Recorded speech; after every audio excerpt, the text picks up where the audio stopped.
अस्सलाम वालेकुम दोस्तों। इस्लाम की बेशुमार खूबियों में से एक खूबी ये है कि इस्लाम बैठकर पेशाब करने की तालीम देता है, हमें पाकीज़गी सिखाता है। अगर खड़े होकर पेशाब किया है तो उसके अंदरूनी और बैरूनी नुकसान बढ़ जाते हैं। पेशाब जरासीम से भरा होता है और खड़े होकर पेशाब करने की सूरत में उसके छींटे फैलने का इम्कान ज़्यादा हो जाता है। कपड़ों के नापाक होने का खदशा भी बढ़ जाता है, जिससे हमारी नमाज तक खतरे में पड़ सकती है।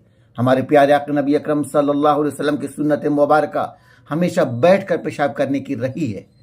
हदीस पाक का मफहूम है कि पेशाब की छींटों से बचो, क्योंकि कब्र का अजाब अक्सर इसी वजह से होता है। आज से 1400 साल पुरानी सुन्नत को आज की साइंस भी मान गई है। आज की मेडिकल साइंस बताती है कि खड़े होकर पेशाब करने से मसाना यानी ब्लाडर मुकम्मल तौर पर खाली नहीं होता, कुछ पेशाब अंदर ही रह जाता है और यही बाकी रह जाने वाला पेशाब जरासीम की बढ़ने का सबब बनता है। रुका हुआ पेशाब बैक्टीरिया को बढ़ने का मौका देता है। बैक्टीरिया की मौजूदगी से मसाने की कमजोरी, मसाने में जलन, दर्द और बार बार पेशाब की हाजत हो सकती है। उसके नतीजे में पेशाब की नाली का इन्फेक्शन, मसाने की सोजिश और गुर्दों में पथरी का खतरा बढ़ जाता है। जबकि बैठकर पेशाब करने से जिस्म के पट्टे रिलैक्स रहते हैं और इन्फेक्शन के तमाम खतरात कम हो जाते हैं।